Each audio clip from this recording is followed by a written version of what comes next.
Goeiemôre graad 10, vandag gaan ons kyk na hoe om 'n dekbrief te skryf. Nou, 'n dekbrief is 'n aansoekbrief en gewoonlik gee jy 'n dekbrief in saam met jou CV wanneer jy aansoek doen vir 'n pos. Hierdie opsommingkie is gemaak uit die Blitsgids uit vir Afrikaans, graad 4 tot 12. Dit is daai klein boekie, so ek het die opsommingkie daar uit gekry. As jy saam met my wil loer, dit is op bladsy 65. Nou as ons kyk na die formaat van 'n dekbrief, sien ons dat daar, soos in elke liewe brief, 'n adres moet wees. Nou eerstens is dit jou eie adres met geen leestekens nie. Dit is eers die straatnaam en dan die nommer. Onthou altyd, want ek het al gesien julle raak deur mekaar met dit. In Afrikaans skuif die nommer na die agterkant toe, agter die straatnaam, waar dit in Engels aan die voorkant is. Maar onthou altyd, in Afrikaans is dit aan die agterkant. Goed, dan is dit Elsberg byvoorbeeld, van waar jy kom, die area, ensovoorts, dan die posadres en dan die datum. Sien julle dat die datum uitgeskryf moet word en dat daar geen leestekens in hierdie adres is nie. Onthou, heel boaan is dit jou eie adres. Dan laat jy 'n reeltjie oop, dan links onder dit skryf jy die adres, dit is die persoon aan wie jy die brief gaan skryf se adres. Hierso in die boekie sê dit, rig die brief aan die eienaar van die besigheid, die bestuurder of die hoof. Adres van die maatskappy aan wie jy skryf. So dit is waar die pos geadverteer word, jy gaan dit aan daardie maatskappy skryf, so jy gebruik hulle adres. As jy klaar hulle adres geskryf het, sal jy sien jy moet weer 'n reël ooplos. Goed, nadat jy die reël oopgelos het, na die maatskappy se adres, gaan jy die persoon se naam of se van skryf aan wie jy die brief rig.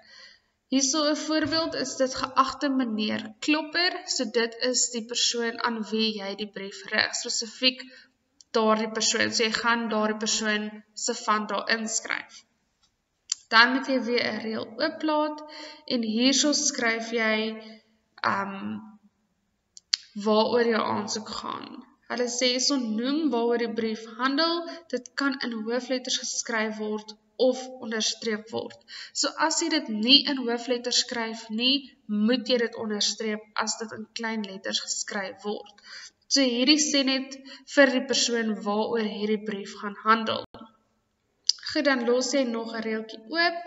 Hierso gaan dit oor, hiermee doen ek aansoek om die betrekking as algemene helper in u onderneming, soos geadverteer in die LC van 10 Augustus 2020. So dit is net 'n uitbreiding oor wat gaan volg in die brief.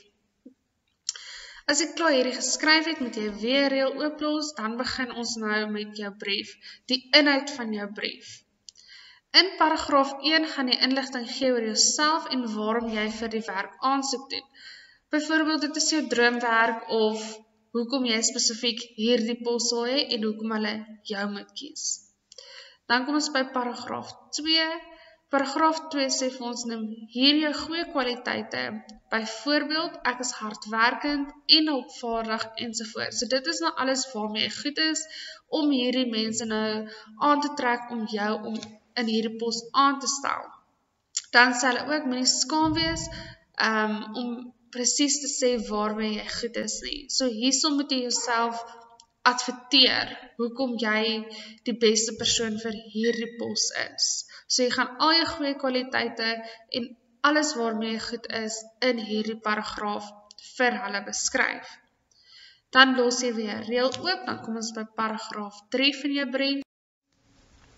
Hierso sê jy, ek verwys graag na my referente in my CV. Nou, referente is die mense wie se telefoonnommers jy byvoorbeeld in jou CV gaan skryf, sodat die persoon wie jou gaan aanstel kontak kan maak met hierdie mense om te hoor wat is jou vaardighede en wat se tipe persoon is jy hardwerkend, kan jy opdragte uitvoer ensovoorts. Dan sê hulle wat oor my karakter sal kan getuig. Met ander woorde, jy het nou in jou dekbrief gesê jy is hulpvaardig of jy is hardwerkend, so hierdie persone moet kan getuig dat jy wel hardwerkend is. Jy kan nie in jou CV sê of in jou dekbrief sê jy is hardwerkend, maar jy blaas jou mond op as iemand vir jou iets sê om te doen. Of jy is baie lui, jy kan nie opdragte uitvoer nie, die werk word nie gedoen nie, ensovoorts. Dan sê hulle ook, jy kan my enige tyd by die volgende nommers kontak, so hier gaan jy nou jou eie kontak besonderhede invul, sodat die persoon wat hierdie brief lees en wat meer van jou wil uitvind, kontak kan maak met jou oor jou CV en hoekom jy hierdie pos wil hê. Goed, as jy klaar daardie paragraafie geskryf het, kom ons nou by jou laaste paragraafie, dan moet jy weer 'n reël ooplaat en in paragraaf 4 gaan jy sê, indien u dit goed dink om my die werk te gee, kan ek u verseker van my samewerking en loyale diens. Goed, hierso is dit net 'n afsluiting van hoe hierdie maatskappy kan baat by jou, hoekom jy goed vir hierdie maatskappy kan wees en hoekom hulle jou moet aanstel. Dan laat jy weer reël oop, jy skryf die iwe. Nou, net onder die iwe sal jy sien, daar's 'n streepietjie. Daar op daai streepie gaan jy jou eie handtekening maak. En dan heel onder skryf jy jou naam en jou van. Indien jy 'n vrou is, skryf jy ME vooraan, en indien jy 'n man is, skryf jy net slegs jou naam en jou van. Nou kom ons kyk wat jy nou gaan doen. Op hierdie skyfie sê ek vir jou voltooi nou, dan sê ek werk in jou sagteband skrif by skryf en aanbied. Onthou, hierdie is 'n skryfaktiwiteit. Jy kan hierdie ook in 'n vraestel 3 verwag wanneer jy eksamen skryf. Dan sê ek onthou die datum en opskryf. Onthou hierdie opdragie kom nou nie uit jou Platinum Afrikaans graad 10 handboek nie, so jy kan net die datum skryf en jou opskrifie gaan wees dekbrief. Daar is nie 'n bladsynommer nie, maar jy is welkom om die bladsynommer van die klein blitsgidsie neer te skryf wat bladsy 65 is. Dan jou dekbrief gaan bestaan uit 180 tot 200 woorde. Onthou altyd 'n transaksionele teks. As dit nie opstel is nie, is dit 'n transaksionele teks en dit bestaan altyd uit 180 tot 200 woorde.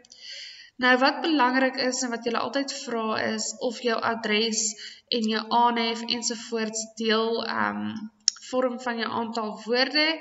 Nee, dit doen nie. Jy gaan net tel vanaf paragraaf 1 tot paragraaf 4 wat moet bestaan uit 180 tot 200 woorde. Dan sê ek hierso, jy moet 'n beplanning hê vir jou dekbrief. 'n Beplanning is noodsaaklik. Met ander woorde, jy gaan 'n spinnekopdiagram hê, jy gaan 'n eerste weergawe hê en jy gaan 'n finaal hê. Onthou om in jou beplanning redigering te doen. Ek wil sien hoe jy jou spelfoute gaan regmaak het en dit is nou in jou guns om by die huis 'n woordeboek te gebruik.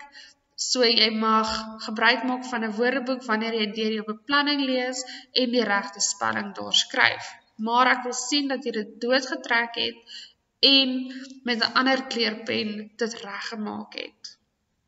Goed, jou dekbrief gaan handel oor jou droomwerk. So kom ons sê jy wil eendag 'n vlieënier word, so jy gaan nou 'n dekbrief skryf aan byvoorbeeld SAL of Fly Safair of ensovoorts.